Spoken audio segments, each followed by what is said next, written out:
The chapel at Wexbourne Hall smelled of old stone and beeswax, and Cassandra Marlowe could not stop her hands from shaking. She gripped the small bouquet of winter jasmine her sister had pressed into her palms an hour ago, and she stared at the altar through the thin gauze of her veil. Her wedding gown was ivory silk, too heavy at the shoulders, too tight at the waist.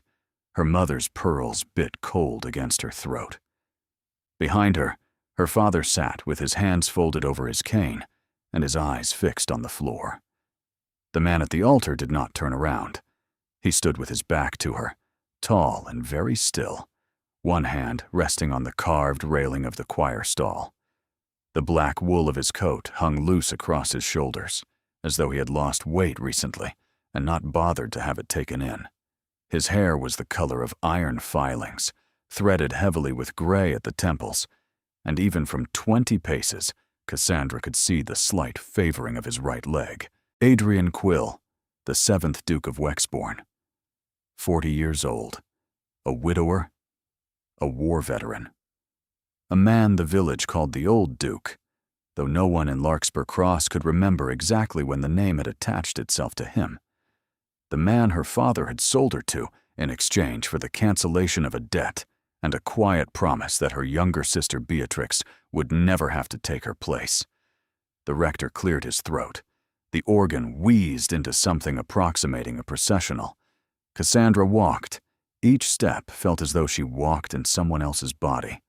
The pews held perhaps 20 witnesses, mostly the Duke's tenants, and a scattering of relations who had come for the spectacle of seeing the Duke of Wexbourne wed a girl half his age. None of them smiled at her. One woman, sharp-faced, with a feather in her hat the color of dried blood, watched Cassandra pass with an expression that bordered on hunger. Cassandra reached the altar. The Duke turned. She had been told to expect a frail man. She had been told, in the careful private words her aunt used over breakfast, that the Duke was of declining health and unlikely to trouble her in the customary ways. She had built her courage on the back of those phrases. She had told herself she could endure a season of marriage to a fading man if it meant Beatrix would be safe. The man who turned to face her was not fading. He was not handsome in the way her father's friends were handsome. His face was lean and weathered, lines etched deep around the eyes, a thin pale scar running from the corner of his mouth down through the line of his jaw. His eyes were a strange color, gray and faintly green, the color of seawater in winter, and they did not flinch from her. They studied her, briefly and completely, the way a man studies a horse he has just bought, or a book he has been waiting to read for a very long time. Then he looked away, and Cassandra was not entirely sure what had just happened to her. The ceremony took less than a quarter of an hour. The vows were spoken. Cassandra heard her own voice answering as though it belonged to someone else. The Duke's voice was low and surprisingly steady, with a faint rasp in it, as though he did not use it often. When the rector pronounced them married, the Duke did not kiss her. He took her hand instead, lifted it formally, and pressed his lips briefly to the back of her glove. The kiss did not warm her. It barely touched her. And yet she felt it, sharp and specific, as though he had pressed a coin into her palm that she would have to spend later, alone. They walked down the aisle together. He matched his pace to hers, and she realized with a small, startled awareness that he was hiding the limp deliberately.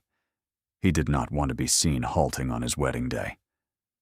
Outside the chapel, in the gray November light, her father did not embrace her. He took her hands, looked at her once with an expression she could not read, and said, "Be well, Cassandra. Be well." Then he climbed into his carriage and drove away. Beatrix had not been allowed to come. Cassandra had insisted on that. There were some things a 15-year-old sister did not need to witness. The Duke's carriage was black and unornamented. He helped her in himself, then climbed in opposite her, settling into the seat with a brief tightening around his eyes that told her the cold was hurting his leg. He pulled a wool blanket from the seat beside him and offered it to her, without looking at her. Cassandra took it. "Thank you, Your Grace." "Adrian," he said, "if you can manage it. Your Grace is a long phrase to live with." His voice was quieter than she had expected. She looked at her gloved hands in her lap. "I will try," she said. "That is all I have ever asked of anyone." The carriage moved off. Wexbourne Hall lay only 2 miles from the chapel, but the road wound through bare oak woods and across a stone bridge over a river already beginning to ice at the edges, and Cassandra had time to think and time to look at her husband and time to be afraid of both. He did not look at her once during the drive. He looked out the window. The gray at his temples was not the gray of decay, she realized slowly. It was the gray of a man who had been bled by something. Grief, perhaps. The war. The first wife the village still whispered about. The Duchess Helene, who had drowned in the river they had just crossed, 5 winters ago, in circumstances no one was permitted to discuss above a whisper. Cassandra had been told the Duke was harmless. Looking at him now, she thought harmless was not the right word. The man across from her had survived more than he should have, and he wore that survival like a badly fitted coat. "Your father," the Duke said, and Cassandra startled. "Yes, he paid you the courtesy of attending. That cost him something. I want you to remember that in the months ahead when you are angry with him." She did not know how to answer. She had been preparing herself to be angry with her father for the rest of her life. The Duke had handed her a different option, very gently, and then turned back to the window as though he had not done it. Wexbourne Hall came into view through the trees. It was larger than she had imagined, and older, a long gray house of 3 stories, with ivy climbing the western wing and a row of cypress trees standing watch along the drive. Lights had been lit in the lower windows. The November sky had already begun to go the color of pewter. A line of servants stood waiting on the steps. The Duke helped Cassandra down. He introduced her to the housekeeper, a tall, thin woman named Mrs. Penhallow, and to the butler, a man called Greaves, and to perhaps a dozen others, whose names Cassandra knew she would not remember. They curtsied and bowed. None of them smiled. One young footman, fair-haired and very good-looking, held her gaze a fraction longer than was proper. Inside, the great hall was warm and smelled of cedar and old paper. A fire burned in a hearth large enough to roast an ox. The Duke turned to her at the foot of the staircase. "You will want to rest," he said. "Mrs. Penhallow will show you to your rooms. Supper is at 8, but you need not come down if you are tired. Tomorrow we will discuss the household, and you will tell me what changes you wish to make." She blinked at him. "Changes? You are the Duchess now. The house is yours to run as you see fit." He paused, and one corner of his mouth moved, not quite a smile. "I have been a poor housekeeper for a long time. I will be grateful for the improvement." She could not think of anything to say. He inclined his head and turned away, and she watched him walk slowly across the great hall, the limp now visible because he was not bothering to hide it, and she watched him disappear through a door she would later learn led to his library. "This way, Your Grace," said Mrs. Penhallow. Cassandra followed her up the long staircase. Her rooms were in the east wing, a suite of 3 connected chambers, the bedroom at the center, dressed in pale blue silk, with a writing table by the window that overlooked a walled garden gone brown with the season. A maid named Tilly was unpacking the trunks quietly. Cassandra walked to the window. The garden below had a fountain in it, dry now, and a stone bench, and a single late rose blooming against all good sense on a wall by the south corner. She pressed her forehead briefly to the cold glass. She was a duchess. She had been one for less than an hour. "Your Grace," said Mrs. Penhallow from the doorway. "His Grace asked me to give you this. He said you were not to open it until you were alone." Cassandra turned. The housekeeper held a small object wrapped in dark green silk, tied with a length of plain twine. It was perhaps the size of a book, but heavier than a book. He said it was a wedding gift. He said you were to keep it private. Cassandra crossed the room and took the parcel. Beneath the silk, her fingers met the unmistakable shape of a small wooden box, and something else, smaller, harder, a piece of metal lying loose against the wood. A key. Mrs. Penhallow withdrew without further comment. Tilly slipped quietly out behind her and closed the door. Cassandra stood alone in the blue silk bedroom of a house she did not yet know, in a marriage she had not chosen, with her husband's wedding gift trembling in her hands. Outside the window, the November light was failing, and a single rook called once from the cypress trees. She set the parcel on the writing table, untied the twine with fingers that were no longer steady, and lifted the green silk away. Beneath it lay a small writing desk, no larger than a folded shawl. The wood was rosewood, polished to a deep red brown, and across the lid, in delicate inlaid letters of pale ivory, was a single name. It was not her married name. It was her own. Cassandra Marlowe, the inlay read, in a careful, elegant hand, as though it had been made for her, and made for her some time ago, before he had ever known whether she would say yes. The key lay across the lid, gleaming. Somewhere in the house below her, very faintly, she heard a door close. She did not open it. Her hand went twice toward the key, and twice she drew it back. Whatever lay inside the small rosewood desk was not the sort of thing a bride ought to discover on her wedding evening, with no one to witness her face. She covered the desk again with the green silk, set it carefully behind her hairbrush, and she rang for Tilly to help her dress for supper. She had decided, looking at her own name in ivory, that she could not afford to hide. Tilly dressed her in a simple gown of deep green wool with a high collar. Her hair was put up in a smooth coil at the nape of her neck. She wore no jewelry except her mother's pearls and the thin gold band on the third finger of her left hand, which the Duke had placed there an hour and a half ago. She went down at 5 minutes before 8. The dining room was long and low-ceilinged and lit by a single branched candelabra. The table was set for 2 at one end, with her place laid at his right hand, rather than the conventional opposite end. Adrian was already there. He rose when she entered, without leaning on the chair, though she saw the cost of it pass briefly across his face. "You came down," he said. "I said I would try." "Yes, you did." He pulled out her chair himself before the footman could reach it. The footman, the same fair-haired young man from the steps, poured her wine and stepped back to the wall. "Halloran," said the Duke without turning his head, "you may go. We will serve ourselves tonight." The footman bowed and withdrew.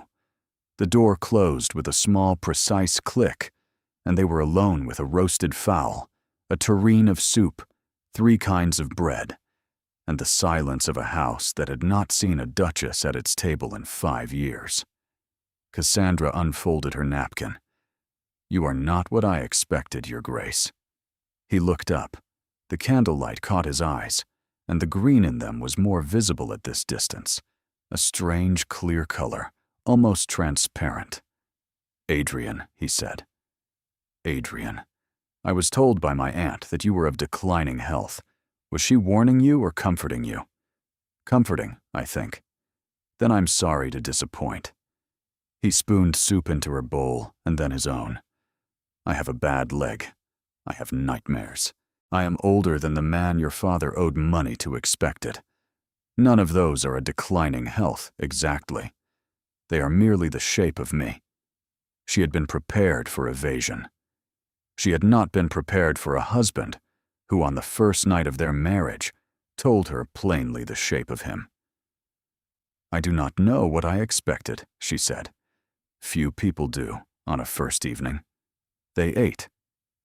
After a while, he set down his spoon and folded his hands at the edge of the table.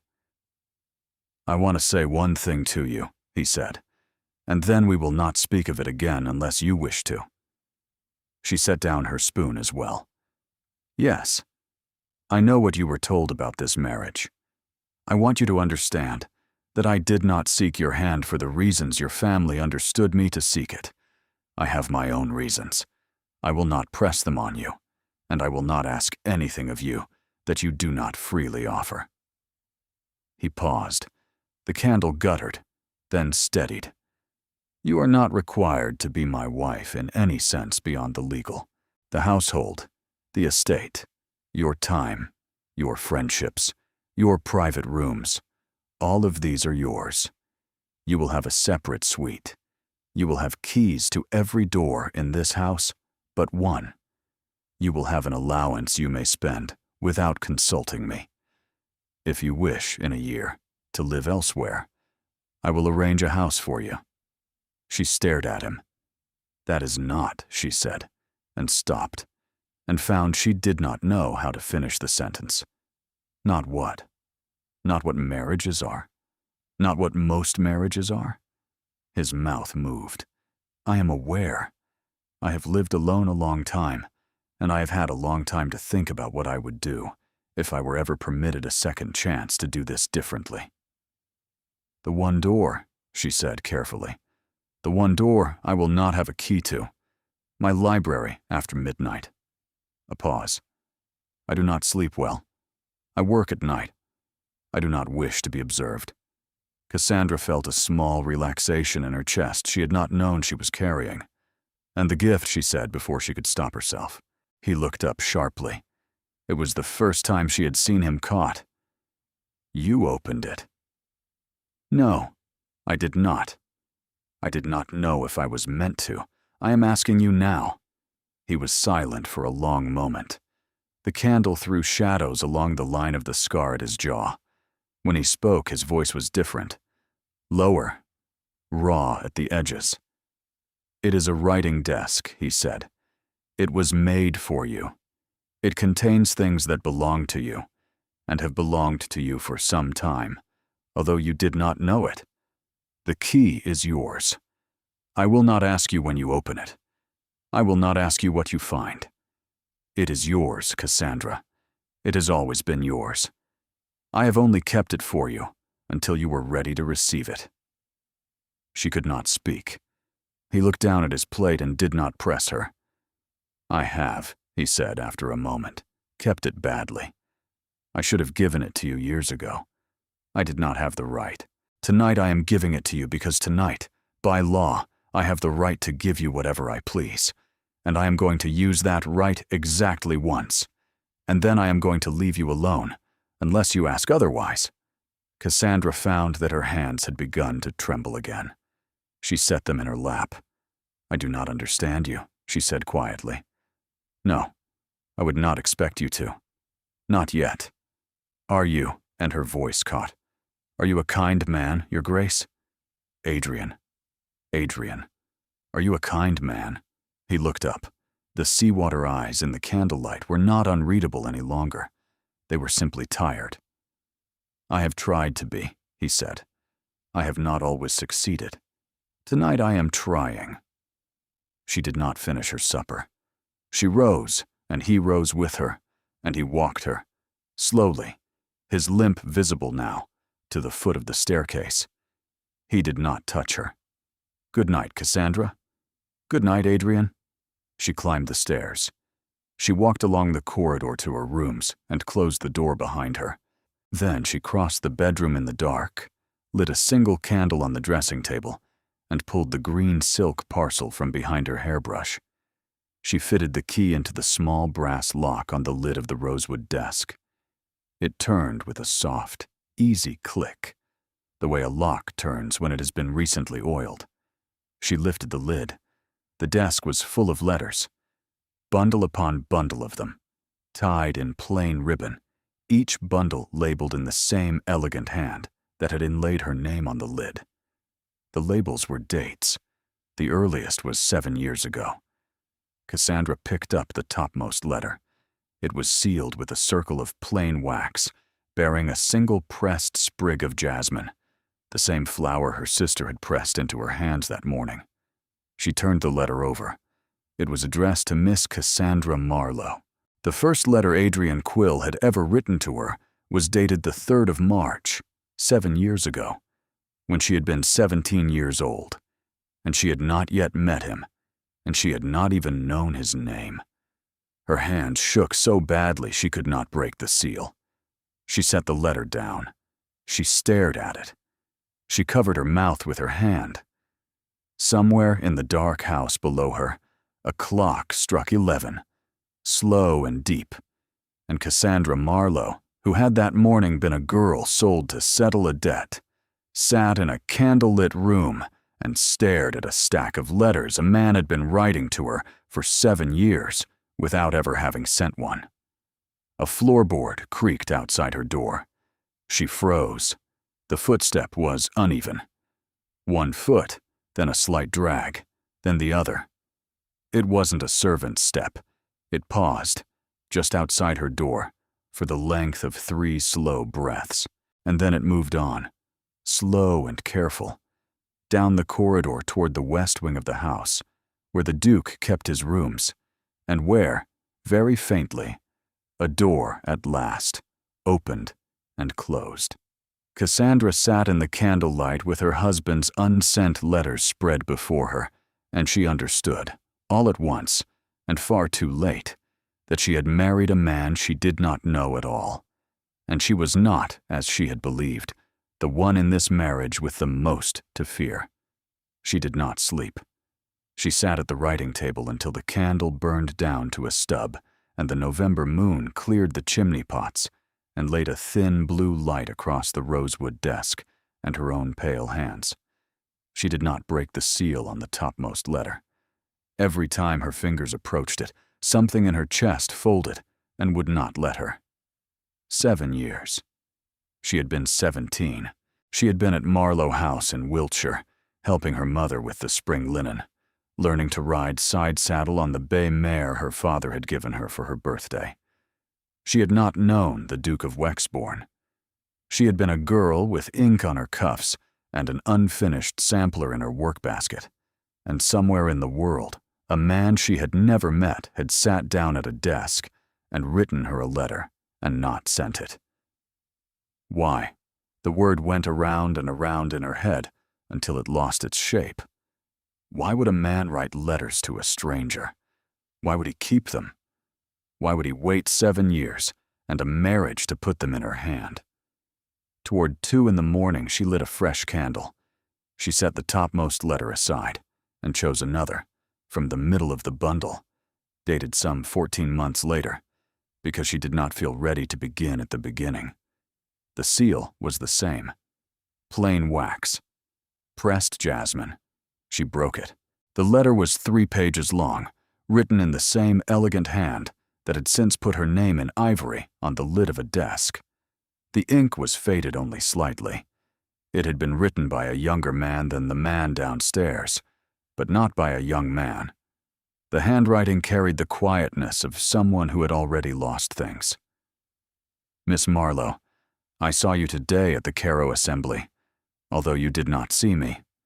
You danced with a young man whose name I am told is Linfield, and you laughed at something he said in the 3rd figure. And I want to record here that the laugh was the first sound of pleasure I have heard in 7 months. I do not say this to flatter you. I write these letters because I do not know where else to put what I have begun to feel, and because I will not put it on you until I have grown into a man worthy of carrying it without crushing what I am carrying. I lost my wife a year ago this April.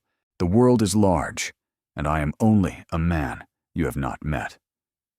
But I want you to know that on the day I saw you laugh, I went home to my empty house, and I did not, for the first time in a year, sit by the fire in the dark. I will not send this letter. I have no right to send it.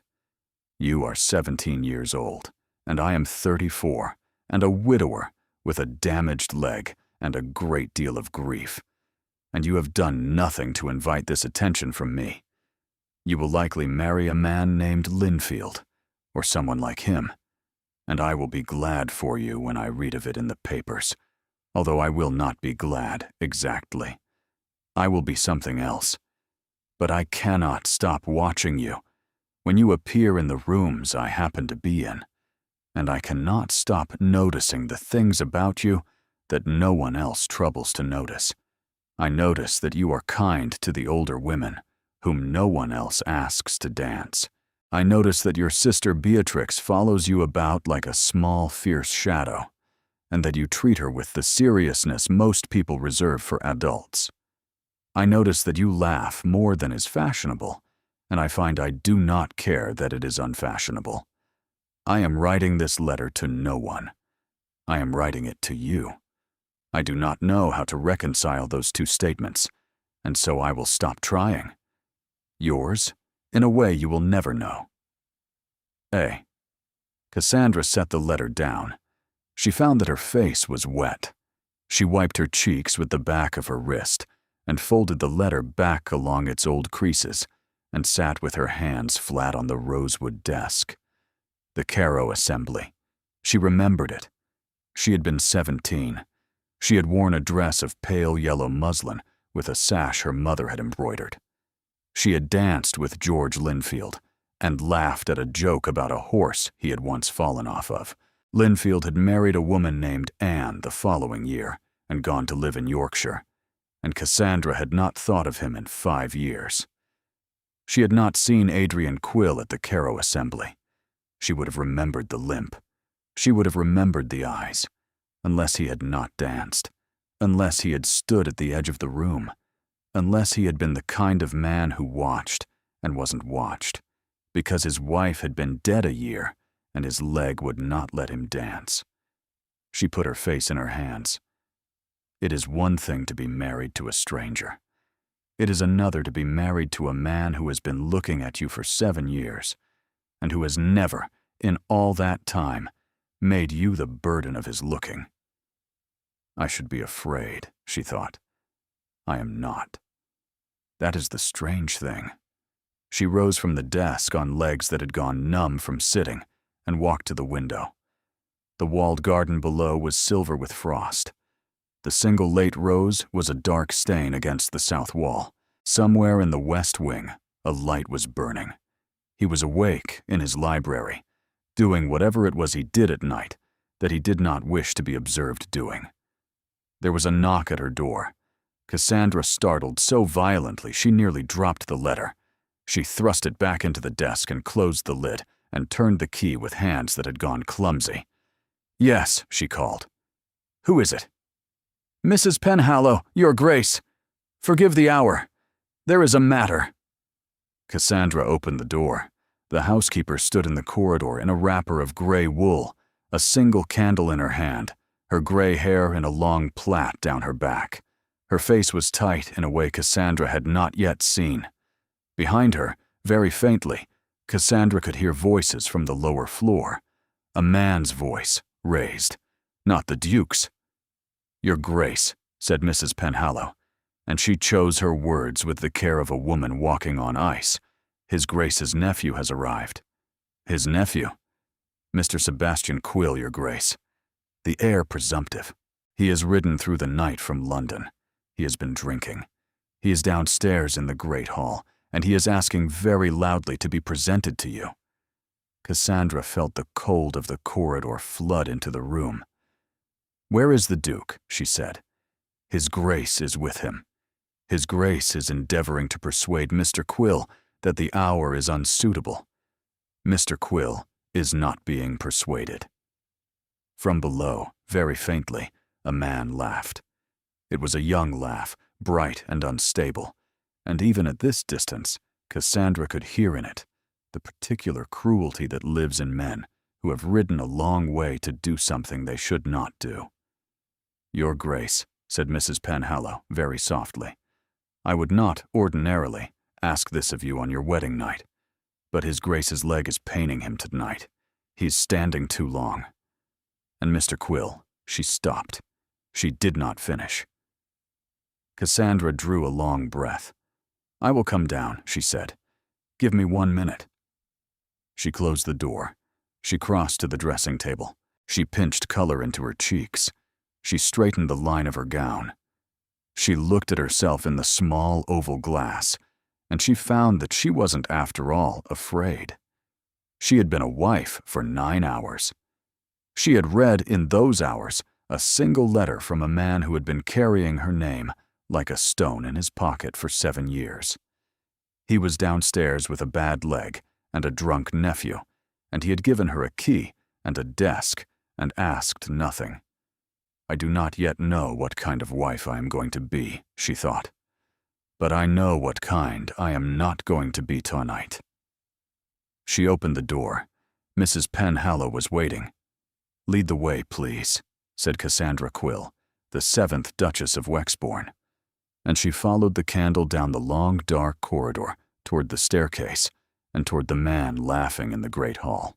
The great hall at Wexbourne smelled of wood smoke and wet wool when Cassandra came down the staircase, and the man standing in the middle of it turned at the sound of her slippers on the stone. Sebastian Quill was beautiful. He was perhaps 27, tall, fair-haired, with the long, elegant bones of a man who had been told all his life that he was handsome. He wore riding clothes that had once been very good and were now spattered with mud to the knee. His boots dripped onto the flagstones.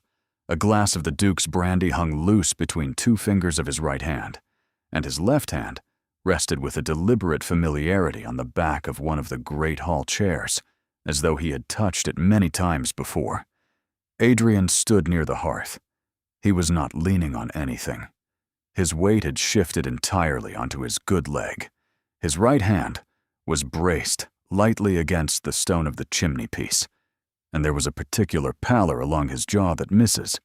Penhallow, beside her on the stairs, drew a small breath at the sight of. Sebastian saw Cassandra, and his whole face changed. "Ah," he said. "Forgive me, my dear aunt. I had been told you were lovely. I had not been told you were this." He set his glass down, not gently, and came forward with both hands held out toward her. Cassandra did not move. She remained on the 3rd step from the bottom of the staircase, which kept her face level with his, and she folded her hands in front of her at the waist, and she said nothing. Sebastian stopped 2 paces from the bottom of the stairs. He smiled. The smile was bright and wide, and showed very good teeth, and Cassandra understood what kind of man had ridden through the November night to introduce himself. "Sebastian," said Adrian quietly from the hearth. "Uncle." Sebastian did not turn. His eyes were on Cassandra. "I was only going to welcome the Duchess to the family. Surely a kiss on the hand is not too much. We are kin now, after all." "It is the middle of the night," said Adrian. "She is not receiving. She is standing at the foot of the staircase in a perfectly proper gown, uncle." Cassandra felt her own pulse in her throat. She did not know this house. She did not know its servants. She did not know whether the man on the hearth was a man she could trust, or only a man she had begun to want to trust, which was not the same thing at all. She knew one thing. The man at the foot of her staircase had not come to welcome her. He had come to take her measure. She came down the last 3 steps slowly and stopped on the flagstones, a careful arm's length from Sebastian Quill, and she did not extend her hand to him. "Mr. Quill," she said. "Aunt," he said, and the word was a small private joke, and she heard it. "I am not your aunt, Mr. Quill. I am your uncle's wife. There is a difference, and I think you are old enough to know it." A small silence. Sebastian's smile did not falter, but something behind his eyes did. He had expected a frightened girl. He was now adjusting, very rapidly, to a different room than the one he had walked into. "Forgive me," he said. "Of course. Your Grace, then? I am properly chastened. You are properly drunk, Mr. Quill." It came out before she had decided to say it. She heard Mrs. Penhallow draw a sharp breath behind her. From the hearth, Adrian made a small sound she could not interpret. Sebastian laughed. It was the laugh of a man who had been struck by something he had not seen coming and had decided, very quickly, to enjoy the bruise. "I am," he said. "I have ridden 40 miles in the rain on news of my uncle's wedding, and I confess I stopped for what is generally called fortification at 3 separate inns along the way. I apologize for the hour. I do not apologize for coming." "Why did you come?" said Cassandra. "To meet you. At midnight. At the earliest hour I could manage." "Sebastian," said Adrian. And now he had moved. He had come away from the hearth, slowly, and Cassandra heard the irregular weight of his step on the stones. She saw the small flicker that crossed Sebastian's face. Not concern. The opposite of concern. A small, private pleasure that his uncle was hurting. "Greaves will show you to the blue room. We will speak in the morning. I had hoped to dine, Uncle. You have dined. At the inns. I had hoped, then, to sit by the fire with my new aunt. You will sit by no fires tonight, Sebastian. The blue room. Greaves." The butler stepped forward from the shadows by the door. He had been there the whole time, Cassandra realized. There were probably 3 other servants she had not seen, watching from doorways, ready. Sebastian did not move. He looked at his uncle. He looked at Cassandra.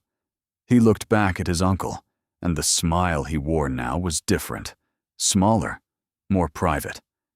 "As you wish," he said. "Aunt." He bowed to Cassandra, and the bow was lower than it needed to be, and longer than it needed to be. "I look forward to a long acquaintance." He followed Greaves toward the west corridor. His step was steady. He had not been as drunk, Cassandra realized, as he had wished to appear. The door at the end of the corridor opened and closed. Adrian stood very still in the middle of the great hall. Cassandra crossed to him without thinking and put her hand under his elbow, and she felt him flinch, and then steady, and then accept the help. "The chair," she said. "I am perfectly." "The chair, Adrian." He let her bring him to the high-backed chair by the hearth.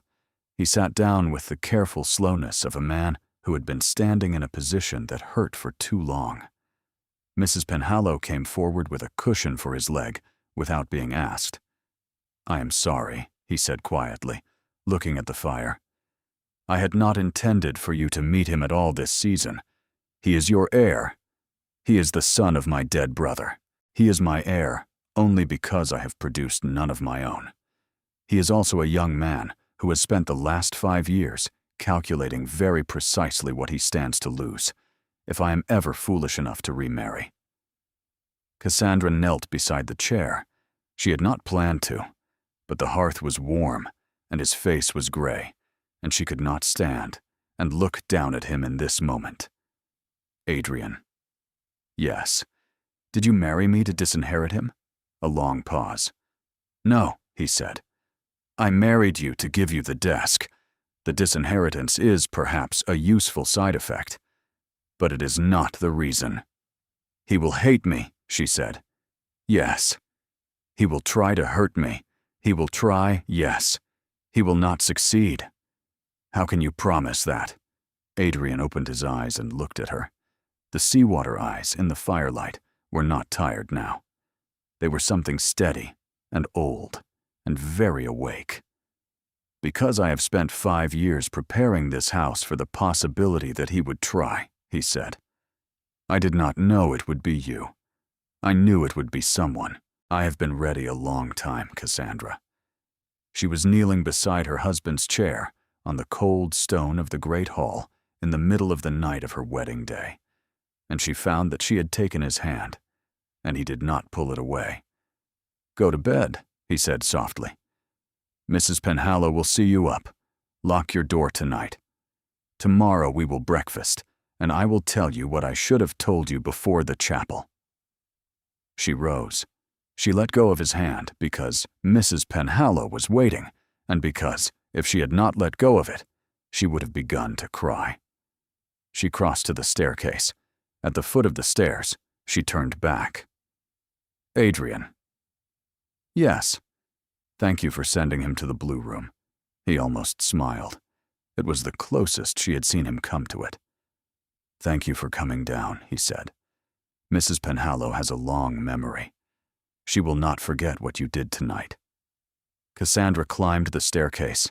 At the top, she paused, looking down. Adrian had not risen from the chair. He was looking into the fire, and his hand was pressed against his thigh in a way that told her, even from this distance, that the leg was hurting him very badly, and that he had hidden it from her until she was no longer in the room. She went to her bedroom. She locked the door. She did not, however, go to bed. She lit the candle, turned the small brass key, chose a second letter from the bundle dated 3 winters ago, and sat down to read. Outside her window, a single figure crossed the gravel of the drive, very quietly from the west wing, and stood for some time looking up at her lit window before turning back into the house. The figure did not limp. She woke late, with the second letter still folded against her hand, and the candle long since burned out. The second letter had been short. It had been written, Adrian's careful date told her, on a January night 3 years before, after he had seen her at a Christmas service at the cathedral in Salisbury. He had sat in a pew across the nave and watched her sing. Tonight you sang the Magnificat. You sing as though you mean every word of it. Most people do not. You sang the words as though Mary were a girl you knew, and as though you had decided, on her behalf, that the proud would in fact be scattered, and the meek would in fact be lifted up. I came home and I sat by my fire, and I thought, the world is not over for me. There is a girl in Wiltshire who sings as though the world is not over. I do not know what I am to do with this. I will not send it. She rose, rang for Tilly, and dressed in a morning gown of dove-gray wool. She pinned her hair in a simple knot and went down to breakfast. The breakfast room was a small, bright chamber on the south side of the house, with windows that looked over the walled garden. The table was set for 2. Adrian was not yet there. Sebastian was. He rose when she entered, and the smile he wore by daylight was smaller, more controlled. He was clean-shaven. He was dressed in fresh clothes of dark green, very correct. Aunt, he said. He corrected himself. Your Grace, I beg you to forgive my intrusion last night. I was not myself. Good morning, Mr. Quill. She crossed to her place at the table. She did not let him pull out her chair. The footman, Halloran, did it, and Cassandra noted that Halloran was watching Sebastian with the careful blank attention of a servant who had been instructed to do exactly that. Will the Duke join us? She said. My uncle takes his breakfast in the library, ordinarily. He does not enjoy company before noon. I imagine, however, that this morning will be different. He is, after all, newly married. Your Grace, Sebastian said after a careful moment. I owe you a more thorough apology than the one I attempted last night. Do you, Mr. Quill? I rode here with a great deal of resentment in my head. I had heard of my uncle's marriage, and I believed, in my resentment, that it was an act of cruelty toward me. I rode 40 miles in the rain to demonstrate my resentment, and I did so badly, and I am ashamed. She turned her teacup in its saucer. You believed that your uncle's marriage to me was an act of cruelty toward you. I am the heir presumptive to a dukedom, Your Grace. I have arranged my life around that expectation. I had not anticipated that my uncle would marry a young woman more than a decade his junior, who is, forgive me, of a family with no title and considerable debt. She set the teacup down. Are you asking me, Mr. Quill, why I married your uncle? I am asking, and now his voice softened, became almost confidential. I am asking whether you understand what you have walked into. My uncle is not the man he appears to be. I do not say this to wound you. I say it because you do not have anyone in this house who is on your side. She had spent the previous night reading 2 letters from a man who had been writing to her for 7 years without sending them. The man across the breakfast table was speaking to do a great deal to her. "Mr. Quill," she said, "you have been in this house for less than 10 hours. I have been in it for less than 20. I do not believe either of us is qualified, this morning, to tell the other what kind of man my husband is." A small silence. Sebastian smiled. It was a smile that acknowledged a hit. "You are interesting." He buttered a piece of toast with great precision. I had prepared for frightened. "I am revising my plans. Revise them in your own room, Mr. Quill. I prefer to take my breakfast in silence when I can manage it." He laughed. It was a real laugh, brief and surprised, and Cassandra heard in it that he was a man who could be charming when he was struck. That was the dangerous kind. The door opened. Adrian came in. He was dressed plainly in dark wool. He moved more easily this morning than he had the night before. He stopped in the doorway when he saw Sebastian at the table. "You are up early, Sebastian." "I could not sleep, Uncle." "Excitement, I am told, has that effect on the young. You will not be here long enough for it to trouble you." A small pause. "I had hoped," said Sebastian, "to stay through the week, to attend the tenants' supper on Saturday. You did not attend last year. Last year I was in Italy. You were in London. You were at Madeira's. I had a letter." The faintest color came into Sebastian's cheek. Adrian crossed to the table. He took the chair opposite Cassandra, which placed him at Sebastian's left elbow, and he took his tea black, and he looked at his nephew across the rim of the cup. "You may stay until Friday," he said. "Friday morning you will leave. Greaves will have a horse ready. You will not return to Wexbourne until I send for you. Are we clear?" "Quite clear, Uncle." "Good. Then you may go and write to your mother." Sebastian rose. He bowed to Cassandra with perfect propriety. "Your Grace, Mr. Quill." He left. The door closed. Adrian looked at Cassandra over his teacup. "How long," he said quietly, "did it take him to begin telling you what kind of man your husband is?" "About 6 minutes, Adrian." He set the teacup down. He laughed. It was the first time she had heard him laugh, a brief, startled sound, surprisingly young, and the change went through her chest like a small, bright knife. 6 minutes, he said. "He is becoming inefficient. He used to manage it in 3. He has done it before. To the housekeeper, to the steward, to my groom. He has a theme. The theme is that I am not what I appear to be." She studied him over her cup. "Who are you, then, Adrian? If you are not what you appear to be." "I am a man who has been writing letters to you for 7 years, he said. "That is, by any reasonable measure, who I am. The rest is detail." She felt her face warm. "You read them," he said. "2 of them." "Which 2? The Cairo Assembly and the Magnificat at Salisbury." He was very still. Then he set down his cup and folded his hands at the edge of the table. "I am sorry," he said quietly. "For what?" "For the Cairo letter. I should not have written it. You were 17. You also did not send it. That is the only thing I did right. You were grieving, Adrian. The letter does not say anything I would not be willing to have said to me at 17 by a kind man, even a sad one." He looked up. "You are not angry?" "I have not decided yet what I am, Adrian. I have read 2 letters out of 7 years. I am reserving judgment. But I am not angry this morning." He drew a long breath. "That," he said, "is more than I had any right to ask for." She set her cup down.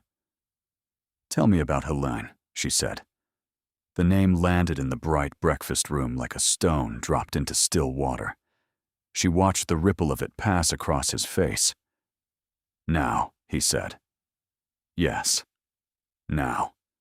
Before I read any more letters, I want to hear it from you, not from Sebastian, not from village gossip. I want to hear it from you while we are alone, and I have not yet decided what kind of wife I am going to be." He looked at her for a long time, and at last he nodded once, slowly. "Then close the door, Cassandra, and ring for Greaves to keep my nephew out of the corridor. This will take some time." She rose to close the door. As she did, she saw, through the long window, Sebastian Quill standing on the gravel of the drive, smoking a small cheroot and looking up at the east wing of the house. He was looking at her bedroom window. He did not look away when he saw her see him. He smiled, slowly, raised the cheroot in a small private salute, and walked toward the stables. Cassandra closed the door. Adrian did not begin at once. He rose from the table and walked to the fire, and stood with his hand braced lightly against the chimney-piece and looked down into the coals. She let him. She had asked the question. She owed him the silence in which to answer it. When at last he spoke, he did not look at her. "I married Helene Ashby when I was 27, he said. She was 24. We had known each other since we were children. There had never been anyone else for either of us.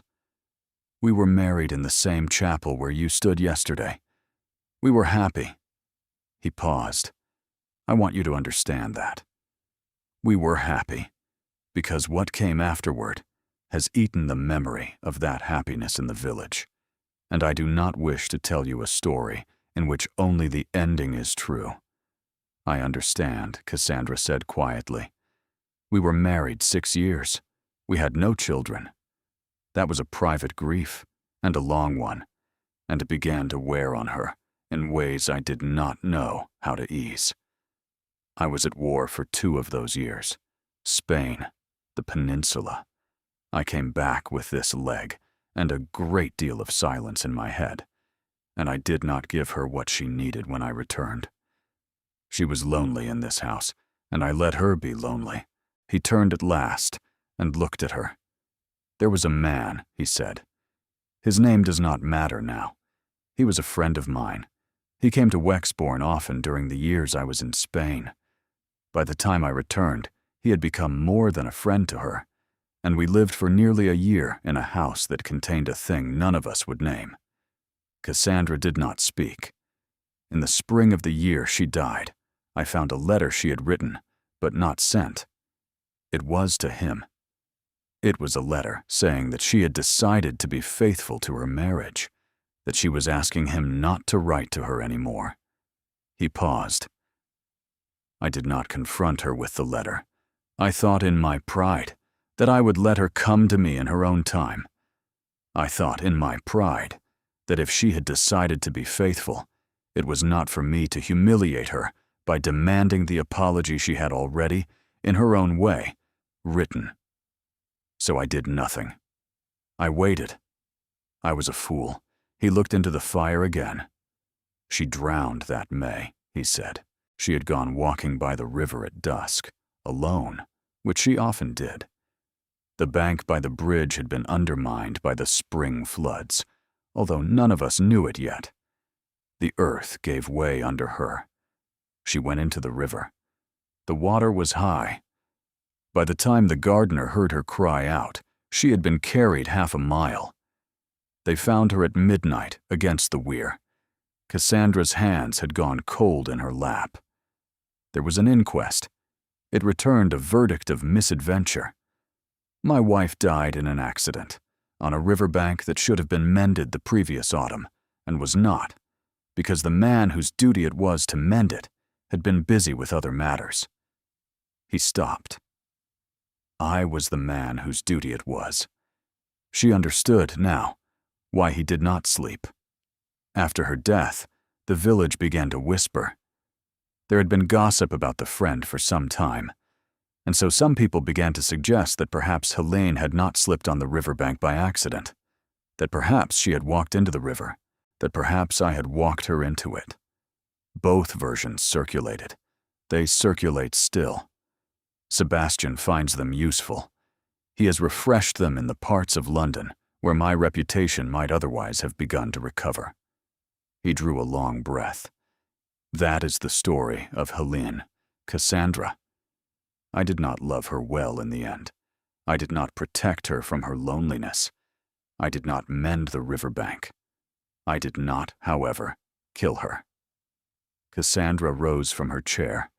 She crossed the room to where he stood at the hearth. She did not touch him. She looked up at him in the morning light. "Why you wrote to me," she said quietly. "After her. Why me?" He looked at her. "Because the first time I saw you," he said, "you laughed at the Cairo assembly, and the laugh was the first sound I had heard in a year that did not make me feel like a man standing at a graveside. I did not write the letters because I wanted you. I wrote them because, for the length of the time it took to write them, I was not standing at the graveside. The letters were never about you, in the way you might fear they were. They were about a man who had begun to remember that other people existed. I chose you because I had to choose someone, and you were the one whose laugh had done it." He paused. "And then I chose you again, the next year, and the year after that. And I don't know when I began to love you. There is only the shape of 7 winters, and at the end of them, your father came to me with a debt he could not pay, and I was given an opportunity I had spent 5 years promising myself I would never take, and I took it. And I am, at this moment, the most ashamed and the most grateful I have ever been in my life. Both at once." She was crying. The tears came down her face quietly, and she did not try to stop them. He did not move toward her. He stood at the hearth with his hand on the chimney-piece, and he let her cry. And she understood that he had set himself a rule about touching her, and he was going to keep it until she changed it. And she found that she wanted to change it. She took a step toward him. He did not move. She took another.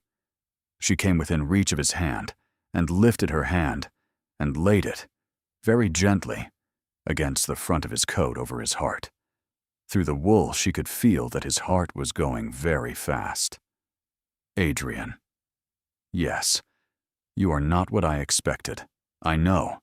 I have not decided what I feel about you. I know.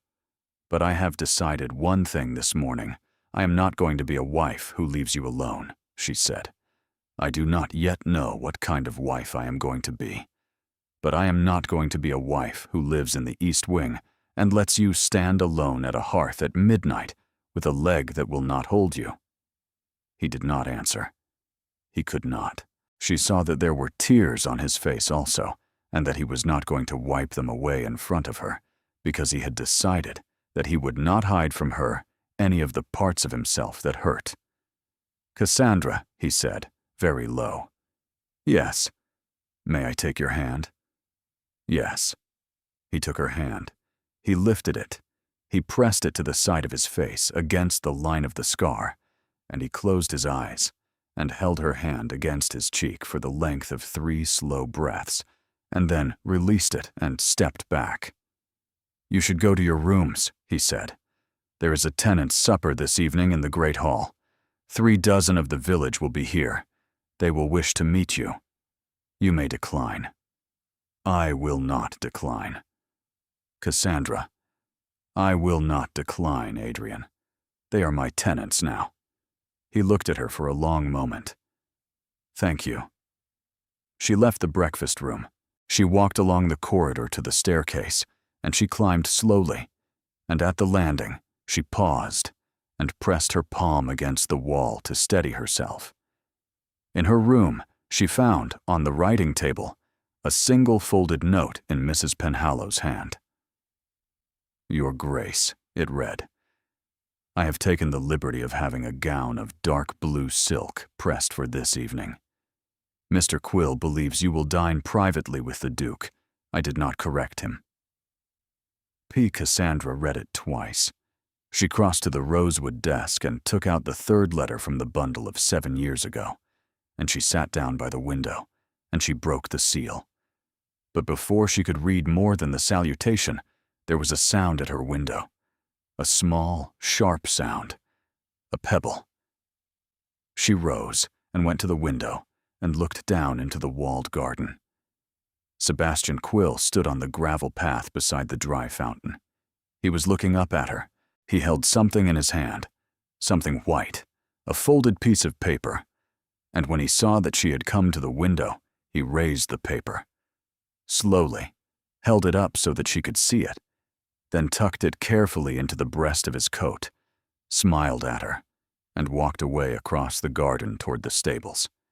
Cassandra stood at the window with the unread letter in her hand, and she understood, with a cold, clear certainty, that her husband's nephew had a letter, and that the letter wasn't one that belonged to him, and that he intended that she should know he had it. She did not tell him about the pebble. She decided that she would not tell Adrian yet. He would limp through the great hall tonight in front of 36 tenants. He would stand for hours. She would not add Sebastian to the weight he was already carrying. She had read the third letter while Tilly worked on her hair. It had been written 6 years ago. I have begun to dream about you. I do not approve of myself. I am ending this letter. A. That was all. She had not opened a fourth. The dark blue silk fitted her well. The bodice was high but not stiff, the sleeves long, the skirt heavy enough to move with a kind of slow gravity when she walked. Cassandra wore her mother's pearls at the throat and the thin gold band on her finger, and nothing else. The tenants of Wexbourne were coming to meet a girl who had been brought home in a black carriage that morning, and who would be expected, by every woman in the room, to either flinch or hold steady. Cassandra had decided that she would hold steady. She came down the staircase at 5 minutes before 8. The great hall had been transformed. Long trestle tables ran the length of it, set with white cloth and pewter. A fire roared in the great hearth. 2 fiddlers and a man with a small drum sat tuning in the corner. The air smelled of roasted mutton and apple cider. The tenants were already there, perhaps 40 of them, standing in small, uncertain knots by the walls. Adrian was at the foot of the staircase. He was in dark blue also. The color of his eyes deepened by it. He had shaved. He was leaning on a cane. He had not used a cane in front of her before. He held out his free hand. She took it. He held her fingers, steady and warm, and he turned with her to face the room. "My friends," Adrian said. His voice carried farther than she had expected. It filled the hall without being raised. "This is Cassandra. She is your duchess now. She is my wife. I will not ask you to love her tonight. I will ask you to be kind to her. She has come into a house she does not yet know. She is meeting you on the same day she met me. Be patient with her. She will be patient with you." A silence. Then, from the back of the hall, an old woman's voice, dry and unimpressed. "Will she dance, Your Grace?" A ripple of laughter went through the crowd. "That is for her to say, Mrs. Holcomb. I have not asked her. I do not, as you know, dance. You used to. I used to do many things, Mrs. Holcomb. I have given most of them up." More laughter. Cassandra felt Adrian's hand tighten very briefly on hers, and she understood that the laughter had cost him. "I will dance," she said. The room turned to her. "I will dance with anyone who asks me. I have not danced since the spring. But I will dance, Mrs. Holcomb, if it pleases you." The old woman gave a single short laugh that sounded almost like approval. "Right answer, Your Grace," she called. Adrian walked Cassandra to the head of the long table. The tenants took their seats. A boy of 14 with very red ears was made to say a brief grace, and then the food began to come in, and the cider and the noise rose into the high beams of the hall. Sebastian was not in the hall. She noticed it within the first minute of sitting down. His place at the head of the table was empty. Adrian's eyes flicked very briefly to the empty chair, and then to her, and he had decided not to comment on it. She decided not to comment on it either.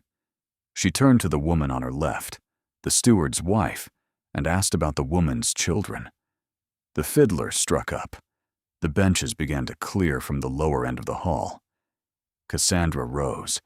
Adrian rose with her, though she shook her head at him, and he sat down again and watched her cross the floor with a young farmer who had blushed crimson when he asked her, and the young farmer trod on her foot twice in the first figure and apologized so profusely that she finally laughed at him.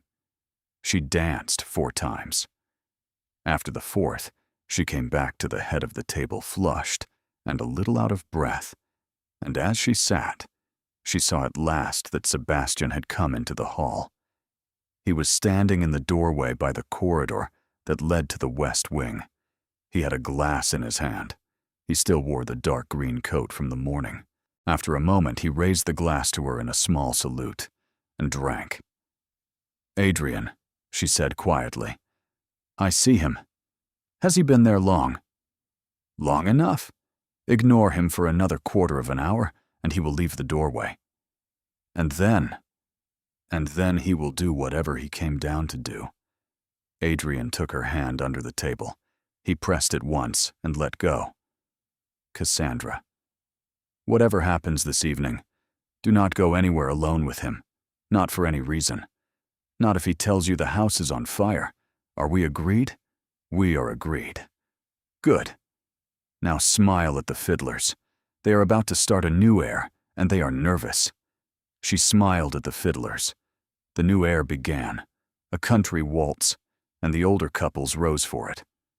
"Your Grace." The voice was at her left elbow. It was Sebastian. He had crossed the hall while she was watching the dance. He stood now beside her chair, bowing, and the bow was perfectly correct, and the smile was perfectly correct. "Mr. Quill, I was hoping for the honor of a dance, if my uncle permits." The hall had gone a fraction quieter. She looked at Adrian. The look held for the length of 2 breaths. Then Adrian inclined his head. "It is for the Duchess to permit, Sebastian. Not for me." Cassandra rose. She took Sebastian's arm because she had to, and she felt the sharp, small triumph go through him at the contact. They walked together to the open floor. He danced well. Better than the young farmer, better than the steward. He had been to balls in London. He held her at exactly the proper distance and turned her at exactly the proper interval, and his eyes did not leave her face. "You are good at this," she said. "You are also good at this. I have not danced since the spring. You dance as if you had. Compliments to your father's dancing master. My father retained one until the spring. After the spring, he was sold along with the carriage horses. A flicker. He had not known. He had assumed her family's debt was a temporary embarrassment. Cassandra saw the flicker and stored it away. "Your Grace," he said, after the next turn. "I have something of yours." "Have you, Mr. Quill?" "I think so. It is a letter. I found it this morning in the corridor outside your bedroom door. I have been wondering how a letter addressed to you in my uncle's hand and dated some 5 winters ago came to be in the corridor outside your bedroom door, when by my best understanding, you were married only yesterday." She did not stumble. She turned on the Count and said very quietly, "How surprising, Mr. Quill. Please return the letter to me whenever you find it convenient." I had thought to read it first. You will find that the letter is a private matter between my husband and myself, and is therefore none of your concern. He wrote it 5 years ago, Your Grace. You were 19. You were not, I think, his wife at that time. I cannot quite reconcile the chronology. The figure of the dance brought them close. She smiled at him for the benefit of the watching room and said, very softly, "Mr. Quill, if you read that letter, I will tell my husband what you have done. If you tell anyone else what is in that letter, I will tell my husband what you have done. If you so much as keep it in your pocket past breakfast tomorrow, I will tell my husband what you have done. Are we clear?" "And what," he said, smiling, "will my uncle do? That is not for me to predict. But given that this is the first time anyone has asked him to defend his wife in 5 years, I imagine he will find an answer quickly." The music ended. He bowed. She curtsied. He walked her, with perfect propriety, back to her chair. As she sat, Sebastian, behind her, said in a low voice meant for Adrian alone, "Charming girl, uncle." "I congratulate you." "Sebastian." "Yes." "Go to bed." "Of course, uncle." "Good night, your grace." He left the hall. She did not turn to watch him go. She picked up her glass with a hand that was perfectly steady, and she looked at Adrian over the rim and said, almost without moving her lips, "He has one of your letters. He found it in the corridor this morning. He has not yet read it. I have told him what will happen if he does." Adrian said nothing. His face did not change. To anyone watching, he was simply listening to his wife describe her dance partner. But under the table, his hand found hers, and it closed on her hand, and it did not let go. And Cassandra felt, for the first time in her life, what it meant to be held by a man who was, in that moment, very quietly considering murder. The fiddlers struck up again. The tenants danced. The hall emptied slowly. The tenants left in pairs and family groups, with much bowing and many small, shy speeches. And Cassandra stood at the door beside Adrian and shook the hand of every one of them. And she remembered, by some small daily miracle, the names of perhaps half. The young farmer who had trodden on her foot kissed her hand on the way out, and his mother wept. And Cassandra let the woman weep, and pressed her own hand briefly between her 2 hands. When the last of them had gone, Adrian closed the great door himself. He leaned against it briefly. Cassandra saw what the evening had cost him. He had stood for nearly 4 hours. "Adrian." "I'm all right." "You are not all right. Come and sit." He let her steer him to the chair by the fire. Mrs. Penhallow appeared with a cushion. Greaves came in behind her with a small glass of something amber. Adrian took it. "Your Grace," said Mrs. Penhallow, very quietly, at her elbow. Mr. Quill went directly to his rooms after he left the hall. Halloran has been watching the corridor. He has not come out. "Thank you, Mrs. Penhallow. He had a letter on him this evening, your Grace. Halloran could see it in the breast of his coat through the supper. It is still there." "Yes," said Cassandra. "I know." Mrs. Penhallow looked at her for a moment, the long, steady look of a woman who had served 2 duchesses and was assessing whether she would be required to bury a third. Then she nodded once, tightly, and withdrew. Cassandra sat down on the floor at Adrian's feet. There was no chair near enough, and the floor was warm with the dying heat of the fire. She sank down with her back against the side of his chair, and her knees drawn up under the silk, and she leaned her head, very lightly, against his good knee. After a long moment, she felt his hand come to rest on her hair. He did not stroke it. He simply rested his palm against the crown of her head, the way a man rests his palm against the head of a horse he is calming. "Cassandra." "Yes. Tell me what he said, word for word, and do not soften it," she told him. She told him about the letter found in the corridor, and Sebastian's tone, and the way the chronology had tripped him, and her own threats in the dance. Adrian listened without interrupting. When she had finished, he was silent for a long time. "Which letter?" he said. "He did not tell me. He said only that it was dated 5 winters ago and was in your hand. Adrian closed his eyes briefly. That would have been a bad year for me, the 5th winter after Helene. I was not always sober that winter. I do not remember every letter I wrote. I would prefer that he had not found one of those. How did it come to be in the corridor? That is what is troubling me. I keep them in the desk. The desk has been in my dressing room for 7 years. The key has been in my watch pocket for 7 years.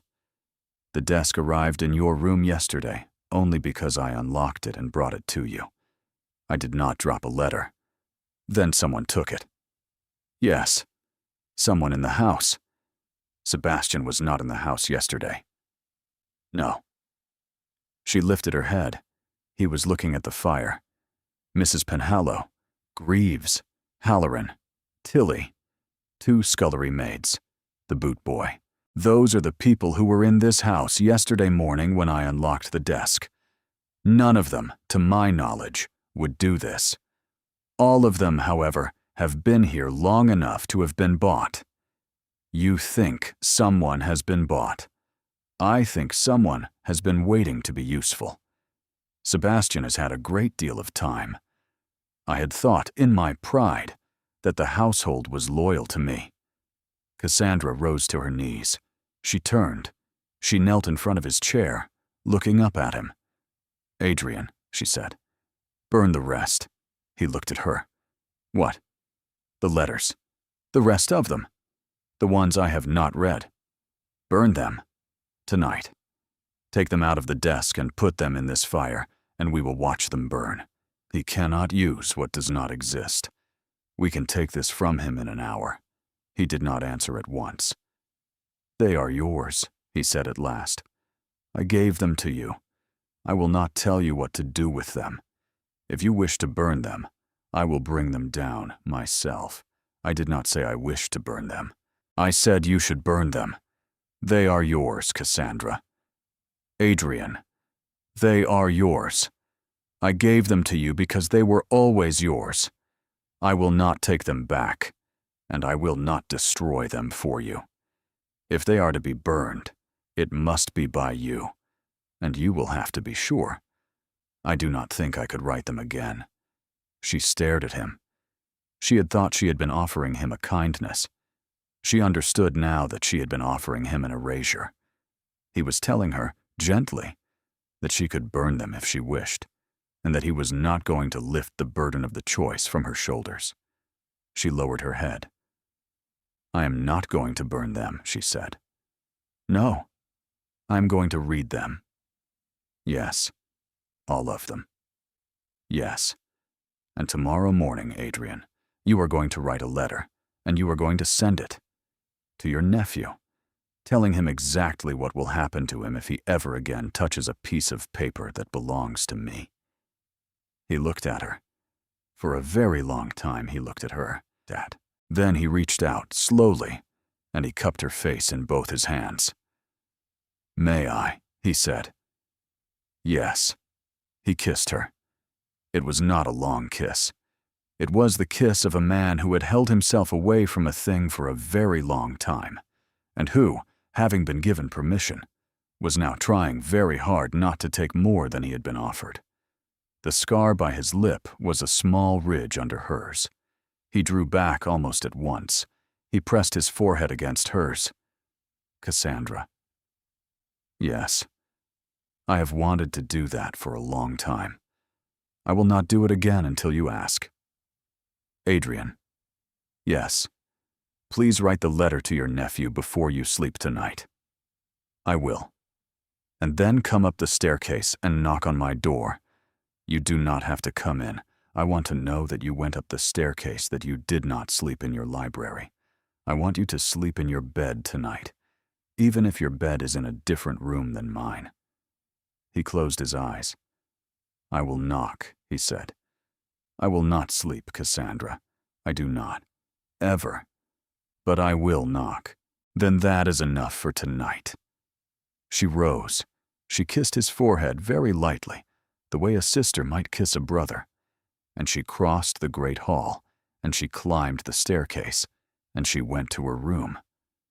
Tilly was waiting. Tilly undressed her in silence, brushed her hair, helped her into her nightgown, banked the fire, and went out. Cassandra sat at the writing table in her white nightgown, with her hair loose down her back, and she opened the rosewood desk, and she lifted the 7 bundles out, and she counted them. The first bundle was thinner than it should have been. She counted the letters in it twice. There were 11. There should have been 12. The earliest letter, the one from 7 years ago, the very first one, the one she had not yet been able to bring herself to break the seal on, was not there. That was the letter Sebastian had. She sat very still. She understood now why he had taken that one. The earliest, the one written when she was 17 years old, the letter that would do the most damage, to her reputation, to her marriage, to Adrian's already half-drowned name in the village, and to her sister. Beatrix was 15.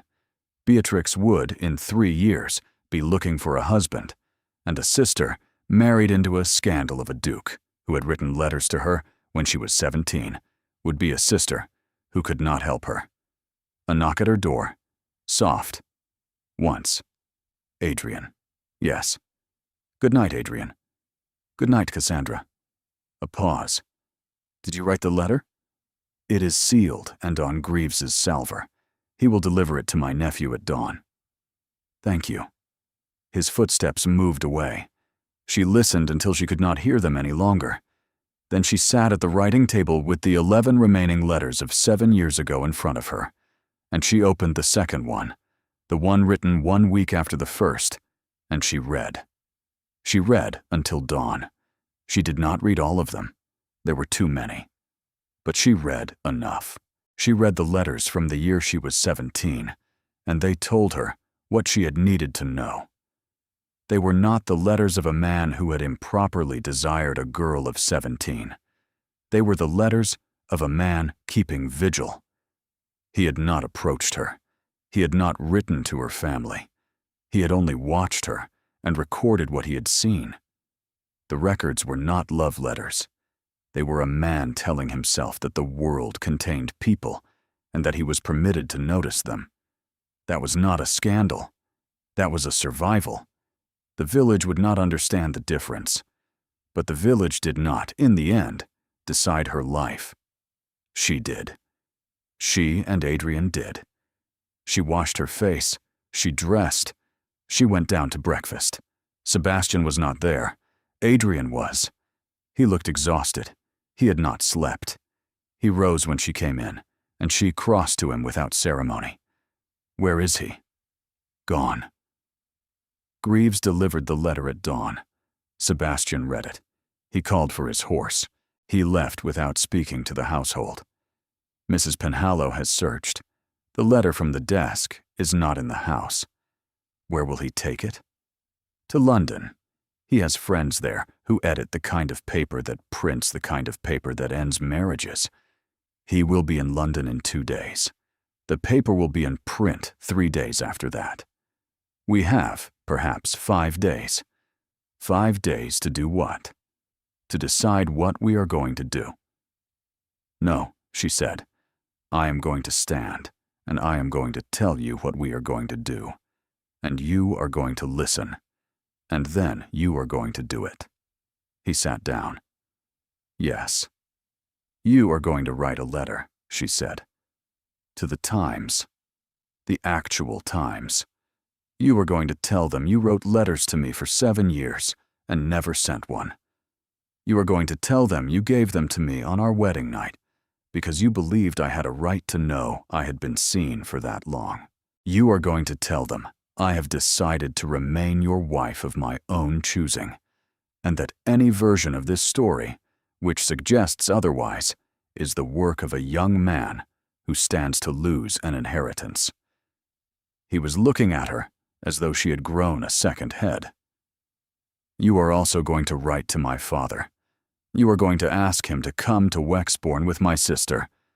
Sebastian's threat works only if I stand to lose something he can name. You are going to write, finally, to the rector of Larkspur Cross. You are going to ask him to read, from the pulpit, a notice of our marriage and his good wishes to us. The village whispered about Helene for 5 years because no one ever stood in the church and said anything otherwise. We are going to give them something otherwise. And then you and I are going to drive in the open carriage this afternoon through Larkspur Cross in the daylight. We are going to walk into the church together. We are going to be seen, and we will keep doing this every afternoon, for as long as it takes for the village to understand that I am not afraid of being seen with you. He finally spoke. You will be ruined, he said quietly. If I write that letter to the Times, I am putting your name in a public paper. You will not be able to retrieve yourself from it. Adrian, I am not going to have a London season. I am the Duchess of Wexbourne. I am going to have winters here, and summers here, and a sister in the East Wing, and tenants who tread on my feet, and you. I do not need London to forgive me. I need the village to see me. He stood up slowly. He came around the table and stood in front of her. I have written letters to you for 7 years, Cassandra. I have, in not one of those letters, said anything as brave as what you just said to me before breakfast. The letters were brave, Adrian. They were brave because they were never sent. A man who writes letters he will not send is a man who is keeping the people he writes them about safe from himself. You waited until the world did the pressing. That is its own kind of bravery. Cassandra. Yes. May I? Yes. He kissed her. It was longer this time, but no less careful. And when it ended, he rested his forehead against hers. And Mrs. Penhallow, coming through the door with the Morning Post on a salver, took one look at them and turned around and went back out. He wrote the letters in the library that morning. She sat with him while he wrote. Greaves took them to the post at 1. At 4, they took the open carriage. The November afternoon was cold and very bright. Cassandra wore a dark blue cloak with a fur collar, and Adrian wore his greatcoat, and they sat together as the horses went down the long drive between the cypresses and out onto the lane that ran into Larkspur Cross. People stopped to watch them pass. Cassandra did not lower her eyes. She inclined her head to the women. She inclined her head to the men. She did not flinch. She sat with her gloved hand resting in Adrian's gloved hand, openly, for the entire length of the village high street, and she watched the village begin to bow back. They stopped at the church. The rector was at the altar, mending a kneeler. He looked up at them with the smile of a man who had received a letter that morning and had been wondering when its authors would arrive in person. Your Grace, I have been thinking about Sunday. As have we, Mr. Allison, Adrian said. The 3 of them sat in the front pew and discussed the matter for the better part of an hour. The rector had already drafted a small homily about the meaning of marriages begun in difficult seasons. When they came out of the church, the November sun was already getting low. The square was busy with women finishing their market. Cassandra glanced across the square. Standing by the door of the inn, in a clean coat and a clean hat, was Sebastian Quill. He had not gone to London. He was holding the letter in his gloved hand. He raised it to her, slowly, deliberately. He smiled. Adrian followed her gaze. He went very still. Then, without breaking stride, the Duke of Wexbourne handed his wife into the carriage, settled himself beside her, took up the reins, and turned the carriage himself across the square toward the door of the inn. The horses crossed the cobbles. People parted. Sebastian's smile thinned. Adrian drew up 6 feet from his nephew. He did not get down. Sebastian. Uncle. You have a letter. I have. I have written this morning to the Times. The letter will be in print in 3 days. It tells the whole of the story of every letter in that desk. It includes my permission to print your name as the man who stole the only one that is missing. By the time your friends in London have set their press, mine will already be running. You may proceed if you wish, but you will be the second voice. Are we clear?" A silence. Sebastian looked at the letter. He looked at the Duke. He looked at Cassandra, who was sitting very straight, looking back at him with the steady, unfrightened attention of a woman who had decided what kind of duchess she was going to be. Then Cassandra spoke. "Give it back to me, Mr. Quill. The letter. It does not belong to you. It never did. Give it back to me." He hesitated. He looked at his uncle, then at the watching square. To tear the letter now, in front of the village, after she had asked for it, would be theft and vandalism in one motion. To keep it would be to admit, openly, that he had stolen it. He stepped forward. He held the letter out to her. Cassandra leaned down from the carriage. She took the letter from his gloved hand. She held it for a moment, sealed and unbroken. She tucked it into the front of her cloak against her body. "Thank you, Mr. Quill," she said. He bowed stiffly and turned and walked back into the inn and shut the door behind him. The market women watched.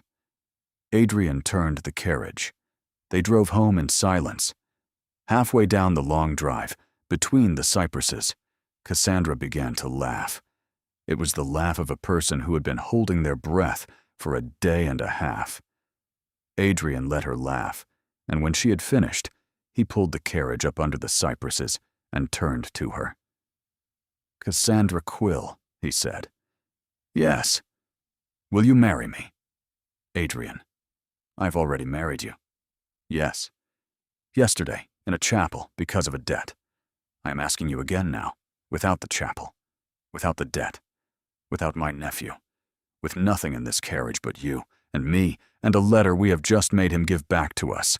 Will you, knowing what you know, choose me?" She did not answer at once.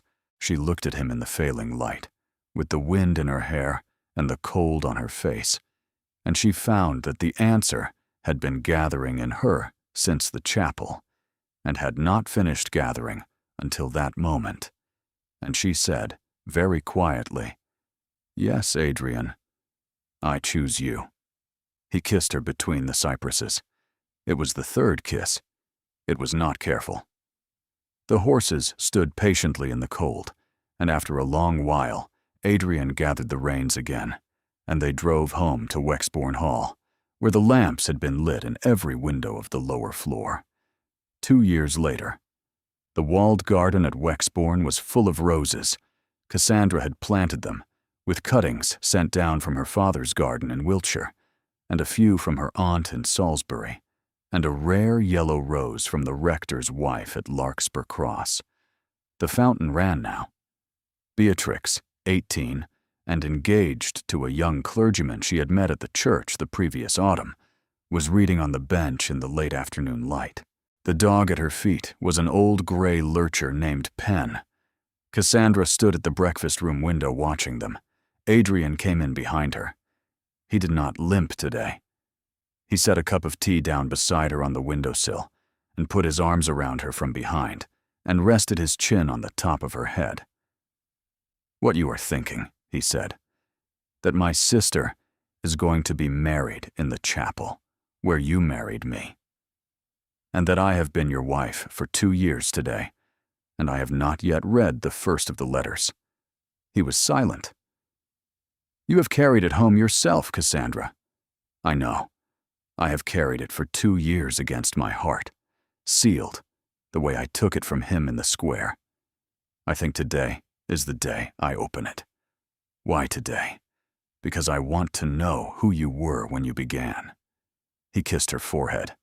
She crossed to the writing table and drew the letter from the small drawer where she had kept it, and sat down by the window in the late afternoon light, and broke the seal at last.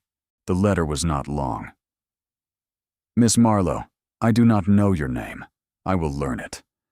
There is a girl who laughed at the Carow assembly tonight, and I have been told her name is Marlowe, and I am sitting at my writing desk in a house I have not been able to bear to live in for a year, and I am writing to her because I do not know what else to do with the fact that I have, this evening, for the first time since I lost my wife, remembered that the world isn't over. I am not going to send this.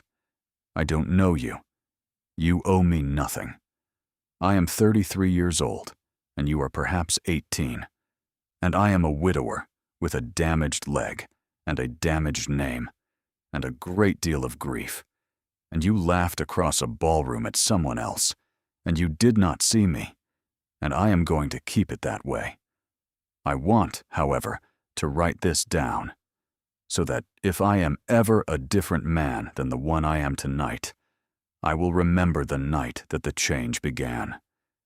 It began, Miss Marlowe, with you. You did not know you were doing it. Yours, although not in any way you will ever be required to know. Cassandra read it. She read it again. She folded it. Adrian, you did not burn the drawer. No. You wrote me 167 letters instead, and you became a different man, and you gave me the desk on our wedding night. And the key. Yes, you are not the man who wrote that letter, and I am not the girl he wrote it to. No. Then we are, after all, two people who chose each other. Yes. I had thought on our wedding day that we were two people who had not been allowed a choice. I no longer think that. We were always choosing. I was choosing when I came down the staircase in the chapel. You were choosing when you brought the desk yourself rather than send it. We were choosing every morning, Adrian, and we go on choosing every morning. That is what a marriage is. Not a thing that happens to two people. A thing two people decide to do every morning, on purpose. Adrian came across the room to her. He took her face in both his hands. He pressed his forehead to hers, the way he had at the breakfast table 2 years before, and the way he had between the cypresses, and the way he would, every important morning of his life. I choose you, Cassandra. I choose you, Adrian. In the garden below, Beatrix laughed at something the dog had done, and the late November sun came briefly out of the cloud and touched the last yellow rose on the south wall, the one that had been blooming there the day Cassandra had first arrived, and was blooming there still. Thank you for staying with Cassandra and Adrian to the end. If their story moved you, please subscribe for more stories like this one. There are more letters in the desk. There are more roses on the wall. Good night from Wexbourne Hall.